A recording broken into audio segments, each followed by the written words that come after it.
ଖ୍ରୀଷ୍ଟରେ ପ୍ରିୟ ଭାଇ ଏବଂ ଭଉଣୀମାନେ, ଆପଣମାନଙ୍କୁ ପ୍ରତ୍ୟେକଙ୍କୁ ମୋର ଆଉ ଏକ ଭିଡ଼ିଓକୁ ମୁଁ ସ୍ୱାଗତ କରୁଅଛି। ଆଜିର ଭିଡ଼ିଓରେ ଆମେ ଆଲୋଚନା କରିବା 12 ଜଣ ପ୍ରଧାନ ସ୍ୱର୍ଗଦୂତ ଏବଂ ସେମାନଙ୍କର କାମ। ତେବେ ଚାଲନ୍ତୁ ବନ୍ଧୁଗଣ, ଆଉ ଅଧିକ ବିଳମ୍ବ ନ କରି ଆଜିର ଭିଡ଼ିଓକୁ ଆମେ ଆରମ୍ଭ କରିବା।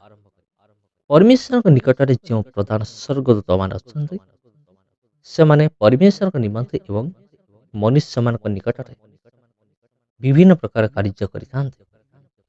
ପ୍ରତ୍ୟେକ ପ୍ରଧାନ ଦୂତଙ୍କ ନିକଟରେ ସ୍ୱତନ୍ତ୍ର ଶକ୍ତି ଏବଂ କ୍ଷମତା ରହିଅଛି, ଯେଉଁମାନେ ପରମେଶ୍ୱରଙ୍କ ଠାରୁ ଆଦେଶ ପ୍ରାପ୍ତ ହୋଇ ଆମମାନଙ୍କର ଆତ୍ମିକ ଯାତ୍ରାର ସହବର୍ତ୍ତୀ ହେଇଥାନ୍ତି। ଏହି ଭିଡ଼ିଓରେ ଆମେ 12 ଜଣ ପ୍ରଧାନ ଦୂତ ଏବଂ ସେମାନଙ୍କର ଶକ୍ତି ବିଷୟରେ ଜାଣିବା। 12 ଜଣ ପ୍ରଧାନ ଦୂତମାନଙ୍କ ମଧ୍ୟରୁ ପ୍ରଥମରେ ଆସିବେ ସ୍ୱର୍ଗଦୂତ ମିଖାଏଲ, ଯାହାଙ୍କୁ ସ୍ୱର୍ଗର ଯୋଦ୍ଧା ବୋଲି ମଧ୍ୟ କୁହାଯାଏ, ଯାହାଙ୍କୁ ମନୁଷ୍ୟର ରକ୍ଷକ ଭାବରେ ମଧ୍ୟ ପ୍ରକାଶ କରାଯାଏ। ଏହି ମିଖାଏଲ ବିଷୟରେ ଆପଣ ପାଇପାରିବେ ପ୍ରକାଶିତ ବାକ୍ୟ 12 ପର୍ବ 7-12, ଜିହୁଦା 1-9, ଦାନିଏଲ 10-13। ଏହି ମିଖାଏଲ ସ୍ୱର୍ଗଦୂତ ନ୍ୟାୟ ଏବଂ ଧାର୍ମିକତାର ପ୍ରତୀକ ଅଟନ୍ତି। ମିଖାଏଲ ଶବ୍ଦର ଅର୍ଥ ହେଉଛି ଈଶ୍ୱରଙ୍କ ପରି କିଏ ଅଟେ। ନିଜର ଖଡ୍ଗ ଏବଂ ଢାଲ ଦ୍ୱାରା ମିଖାଏଲ ଅନ୍ଧକାରର ଶକ୍ତି ଗୁଡ଼ିକ ସହିତ ଯୁଦ୍ଧ କରିଥାନ୍ତି ଏବଂ ଆତ୍ମିକ ଯୁଦ୍ଧରେ ଆମମାନଙ୍କୁ ସୁରକ୍ଷା ଦେଇଥାନ୍ତି। ଏହାଦ୍ୱାରା ଆମମାନଙ୍କୁ ନିଶ୍ଚିନ୍ତ କରିଥାନ୍ତି ଯେ ପରମେଶ୍ୱରଙ୍କ ଶକ୍ତି ଅସୀମ ଅଟେ। ଏବଂ ଦ୍ୱିତୀୟ ଆସିବେ ପ୍ରଧାନ ଦୂତ ଗାବ୍ରିଏଲ। ଗାବ୍ରିଏଲ ଦୂତଙ୍କୁ ଆଧ୍ୟାତ୍ମିକ ବାର୍ତ୍ତା ବହନକାରୀ ବୋଲି କୁହାଯାଏ। ଗାବ୍ରିଏଲ ପରମେଶ୍ୱରଙ୍କ ନିକଟରୁ ବାର୍ତ୍ତାକୁ ବହନ କରିଥାନ୍ତି। ଗାବ୍ରିଏଲ ଶବ୍ଦର ଅର୍ଥ ହେଉଛି ଈଶ୍ୱର ମୋର ବଳ ଅଟନ୍ତି। ଈଶ୍ୱରଙ୍କ ନିକଟରୁ ଗୁରୁତ୍ୱପୂର୍ଣ୍ଣ ବାର୍ତ୍ତା ଆମମାନଙ୍କୁ ପ୍ରଦାନ କରିଥାନ୍ତି। ଏହାଙ୍କ ବିଷୟରେ ଆପଣ ପାଇପାରିବେ ଦାନିଏଲ 9:21, ଲୋକ 1 ପର୍ବ 1-11, ଲୋକ 1 ପର୍ବ 26-28। ଏବଂ ତୃତୀୟ ହେଉଛି ପ୍ରଧାନ ଦୂତ ରାଫେଲ। ଏହାଙ୍କୁ ଆରୋଗ୍ୟକାରୀ ଦୂତ ଭାବରେ ବର୍ଣ୍ଣନା କରାଯାଏ। ପରମେଶ୍ୱର ଏହି ଦୂତଙ୍କୁ ଆରୋଗ୍ୟ କରିବାର ଶକ୍ତି ପ୍ରଦାନ କରିଛନ୍ତି। ଏବଂ ଚତୁର୍ଥରେ ଆସିବେ ପ୍ରଧାନ ଦୂତ ଉରିଏଲ। ଏହାଙ୍କୁ ଜ୍ଞାନ ପ୍ରଦାନକାରୀ ଦୂତ ବୋଲି କହନ୍ତି। ଆତ୍ମିକ ବିଷୟଗୁଡ଼ିକ ଗଭୀର ଆତ୍ମିକ ବିଷୟଗୁଡ଼ିକ ବୁଝିବା ନିମନ୍ତେ ଏହି ଦୂତ ପରମେଶ୍ୱରଙ୍କ ଠାରୁ ଜ୍ଞାନ ପ୍ରଦାନ କରିଥାନ୍ତି। ଏହି ଦୂତ ପରମେଶ୍ୱରଙ୍କ ଠାରୁ ଜ୍ଞାନ ପ୍ରଦାନ କରିଥାନ୍ତି। ପ୍ରକୃତରେ ଐଶ୍ୱରିକ ବିଷୟଗୁଡ଼ିକ ଈଶ୍ୱରଙ୍କ ଇଚ୍ଛାକୁ ବୁଝିବା ପାଇଁ ଏହି ଦୂତ ଆମ୍ଭମାନଙ୍କୁ ସାହାଯ୍ୟ କରିଥାନ୍ତି। ନିଜର ଖଡ୍ଗ ଦ୍ୱାରା ଏହି ଦୂତ ଅଜ୍ଞତା ଏବଂ ସନ୍ଦେହକୁ ଖଣ୍ଡନ କରିଥାନ୍ତି। ଏହା ଫଳରେ ଆମମାନଙ୍କର ଆତ୍ମିକ ପଥ ଉଜ୍ଜଳମୟ ହେଇଥାଏ। ଏବଂ ପଞ୍ଚମ ହେଉଛି ପ୍ରଧାନ ଦୂତ ମେଟାଟ୍ରୋନ। ଏହି ଦୂତଙ୍କ କାର୍ଯ୍ୟ ହେଉଛି ଇଏ ଆଧ୍ୟାତ୍ମିକ ବିଷୟଗୁଡ଼ିକର କାର୍ଯ୍ୟ। ଆଧ୍ୟାତ୍ମିକ କାର୍ଯ୍ୟ ହେଉଛି ଇଏ ଆଧ୍ୟାତ୍ମିକ ବିଷୟଗୁଡ଼ିକର ରେକର୍ଡକୁ ବଜାୟ ରଖିବା। ଏହି ଦୂତ ମନୁଷ୍ୟମାନଙ୍କର ପ୍ରତିଟି କାର୍ଯ୍ୟକଳାପର ରେକର୍ଡ ରଖିଥାନ୍ତି। ଆଉ ଆମ୍ଭେମାନେ ଯାହା କିଛି ଆତ୍ମିକ କାର୍ଯ୍ୟକଳାପ କରୁ ତାହାର ଗାଇଡ ଏହି ସ୍ୱର୍ଗଦୂତ କରିଥାନ୍ତି। ଏବଂ ଷଷ୍ଠରେ ଥିବେ ପ୍ରଧାନ ଦୂତ ସାମୁଏଲ। ସର୍ତ୍ତବିହୀନ ପ୍ରେମର ଇଏ ପ୍ରତୀକ ଅଟନ୍ତି। ଏହି ନାମର ଅର୍ଥ ହେଉଛି ସିଏ ଯେ ଈଶ୍ୱରଙ୍କୁ ଖୋଜେ। ଆମମାନଙ୍କ ଜୀବନରେ ଧୈର୍ଯ୍ୟ, ପ୍ରେମ, କ୍ଷମାକୁ ଏହି ସ୍ୱର୍ଗଦୂତ ସୃଷ୍ଟି କରିଥାନ୍ତି। ସମ୍ପର୍କ ସ୍ଥାପନ କରିବା ନିମନ୍ତେ ଏହି ସ୍ୱର୍ଗଦୂତ ଆମମାନଙ୍କୁ ସାହାଯ୍ୟ କରିଥାନ୍ତି। ଏବଂ ସପ୍ତମରେ ଆସିବେ ପ୍ରଧାନ ଦୂତ ଜଫିଏଲ। ଏହି ଦୂତଙ୍କର କାର୍ଯ୍ୟ ହେଉଛି ସୁନ୍ଦରତା ଏବଂ ଆଲୋକ ପ୍ରଦାନ କରିବା। ଏହି ନାମ ଈଶ୍ୱରଙ୍କ ସୁନ୍ଦରତାକୁ ପ୍ରକାଶ କରିଥାଏ। ଜୀବନରେ ସୁନ୍ଦରତା ଏବଂ ଆଲୋକ ପାଇବା ନିମନ୍ତେ ଏହି ଦୂତ ଆମକୁ ସାହାଯ୍ୟ କରିଥାନ୍ତି। ଏବଂ ଅଷ୍ଟମ ହେଉଛି ପ୍ରଧାନ ଦୂତ ଜାଡକିଏଲ।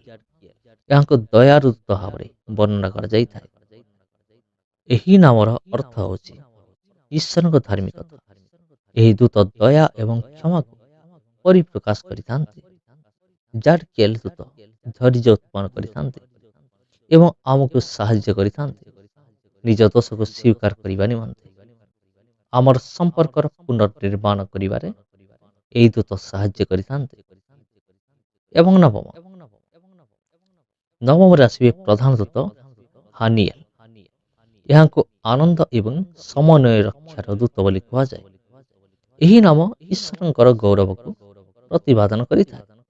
ଏହି ଦୂତ ପ୍ରତି ମୁହୂର୍ତ୍ତରେ ଈଶ୍ୱରଙ୍କ ନିକଟରେ ଆନନ୍ଦ କରିବା ନିମନ୍ତେ ଆମକୁ ସ୍ମରଣ କରିଦେଇଥାନ୍ତି। ଏବଂ ଦଶମ ହେଉଛି ପ୍ରଧାନ ଦୂତ ରିଗଲ। ଏହି ନାମର ଅର୍ଥ ହେଉଛି ଈଶ୍ୱରଙ୍କର ବନ୍ଧୁ। ଏହି ଦୂତ ନ୍ୟାୟ ଏବଂ ଶକ୍ତିର ପ୍ରତୀକ ଅଟନ୍ତି। ସମାନତା ରକ୍ଷା କରିବା ଏବଂ ସମସ୍ୟାର ପୁନଃ ସମାଧାନ କରିବାରେ ଏହି ଦୂତ ଅନ୍ୟତମ ଅଟନ୍ତି। ଏଥିପାଇଁ ସେ ମନୁଷ୍ୟମାନଙ୍କୁ ଗାଇଡ କରନ୍ତି। ଏକ ସମନ୍ୱୟ ସମାଜ ଗଠନ କରିବା ନିମନ୍ତେ ସେ ସାହାଯ୍ୟ କରିଥାନ୍ତି। ଏବଂ ଏଗାରତମରେ ଆସିବେ ପ୍ରଧାନ ଦୂତ ଏରିଏଲ। ଏହି ନାମର ଅର୍ଥ ହେଉଛି ଈଶ୍ୱରଙ୍କ ସିଂହ ଶାବକ। ପ୍ରାକୃତିକ ଜଗତକୁ ରକ୍ଷା କରିବା ପାଇଁ ନିଯୁକ୍ତ ଅଟନ୍ତି। ଏରିଏଲଙ୍କର ଶକ୍ତି ସମ୍ପୂର୍ଣ୍ଣ ଭାବରେ ପୃଥିବୀ ଏବଂ ପୃଥିବୀରେ ଥିବା ପ୍ରାଣୀମାନଙ୍କ ସହ ସମ୍ପୃକ୍ତ ଅଟେ। ପ୍ରତ୍ୟେକ ଜୀବିତ ପ୍ରାଣୀ ସହିତ ସିଧାସଳଖ ସେ ସଂଯୁକ୍ତ ଅଟନ୍ତି। ଏବଂ ନମ୍ବର 12 ଏବଂ ଅନ୍ତିମରେ ଆସିବେ ପ୍ରଧାନ ଦୂତ ଇସ୍ରାଏଲ। ଏହାକୁ ମହାମାରୀ ଦୂତ ବୋଲି କୁହାଯାଏ। ଏହି ନାମର ଅର୍ଥ ହେଉଛି ଯାହାକୁ ଈଶ୍ୱର ସାହାଯ୍ୟ କରନ୍ତି। ଯେତେ ବି ସ୍ୱର୍ଗଦୂତ ଅଛନ୍ତି ସେମାନଙ୍କ ପ୍ରତ୍ୟେକଙ୍କର ସ୍ୱତନ୍ତ୍ର ଶକ୍ତି ଏବଂ କ୍ଷମତା ରହିଅଛି। ଖ୍ରୀଷ୍ଟରେ ପ୍ରିୟ ଭାଇ ଏବଂ ଭଉଣୀମାନେ, ଆପଣ ତ 12 ଜଣ ପ୍ରଧାନ ଦୂତ ଏବଂ ସେମାନଙ୍କର କାର୍ଯ୍ୟ ବିଷୟରେ ଜାଣିଲେ, କିନ୍ତୁ ପ୍ରକୃତ ବିଷୟବସ୍ତୁ ଏବେ ଏଇଠୁ ଆରମ୍ଭ ହେବ।